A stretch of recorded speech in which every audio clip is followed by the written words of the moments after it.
So, welcome everybody to week 3 of the Foundation in Online Art Therapy. Today, we are doing social media, which is a bit of a hot topic. It's kind of one of those things that people seem to either love or hate or feel fear about. And I remember when I did my training, it was very much this place of you need to be anonymous on social media, maybe don't go there as an art therapist. And I was just like, but it could be so amazing if we could just do it. And so I found ways to work within the parameters. And as you know from the video, you can see that I use Facebook and also Instagram. However, I have one of my past students currently developing 3 videos for me on TikTok because she has been like super successful. She actually just quit her day job because she got so many clients from doing TikTok. And so I've basically commissioned her to make a how-to video. She was hoping to have it done by today, but it will be by sometime in the next 7 weeks that you will get access to that as well. So we will be covering that. And it just seems to be a really, really powerful resource. And I always love to like update my content, right? And especially when people really get into it and it's like giving, them a platform as well to speak about their experiences and their success. So we're going to be working through a few things today and trying to understand how we can use social media. And of course, this is always an invitation, right? It's never that you need to use social media, but it can be an amazing way if you are working online to be able to build this bridge between clients. I've always found Facebook to be a powerful platform. I live in Canada, but I'm not from here. And so a way to connect with my family around the world.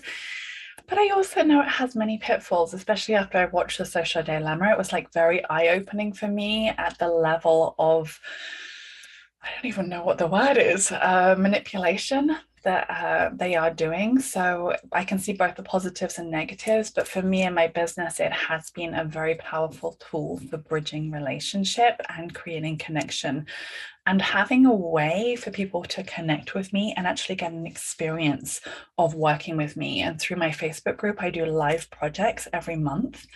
And this is kind of a place where people get to feel in and be like, who is she as a person? Who is she as a therapist? So that has been my experience. It's actually rare that we get to talk about our social media usage, right? And actually say, this is what's alive for me, and this is what's real, and how I view it. And I think that one of the really biggest parts is time. I actually did remove it from my phone because I did find myself going. So I just have it on my computer. So I actually have to log in and do it. And that's been really, really powerful for me because it's this place of consciously choosing for a while, I even like would phantom press the button and I actually replaced it with insight timer. So I would meditate when I was going to go on Facebook. And it was like such a shift that I would actually just want to press that button and how addictive that is. So we need to be aware of that, not just for ourselves, but also our clients. Like it said in the video this week, it's this awareness of what are we bringing? What are we encouraging when we go on social media? And for me, this piece of time as well is like, I create a project once a month that I've got down to taking an hour. I can film a video, edit it, and upload it within an hour. And then throughout the month, occasionally when I'm letting myself scroll and I see something inspiring, I just put it into the group. And that's all I'm doing. And that's how the group has grown. So it's not that we have to be social media managers and consistently like every day doing this and doing that and because people have jobs doing that. And we've all decided to be art therapists, not social media content producers. So it's like, how do we get this balance of having a presence and sharing who we are? But I'm also always encouraging to create something when you're inspired.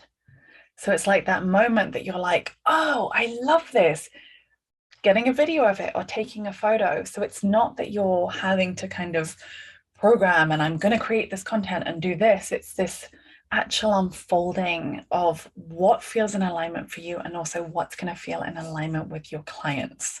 That's like one of the most juicy pieces that I want to kind of bring today. But the thing we're going to go into first is doing a little bit of an exploration. And let me just start by sharing my screen.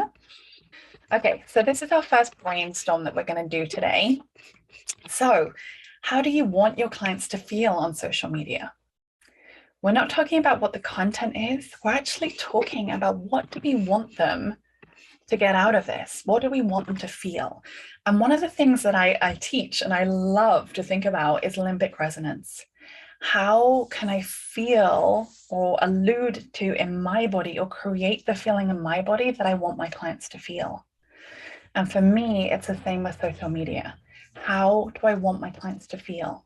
Do I want them to feel inspired? Do I want them to feel like they're connected, they have a sense of belonging, that they can tap into their creativity? And so what I would like us to do for 5 minutes is think about the group you identified last week. And I know for some of you there was more than one, but I would pick one for this exercise and think about how do you want your clients to feel on social media? What would support them in terms of resources? Like there might be certain things that would like really actually support them in their lives. You might already think about what platforms they're using. And, Mary just mentioned, she was like, I don't think the younger people are on Facebook anymore. And maybe you want to work with teens. And so you might want to be using TikTok instead. Or if you're working with like older people, you might be on Facebook. So trying to think about what platforms they might already be using. And then what groups are they members of already?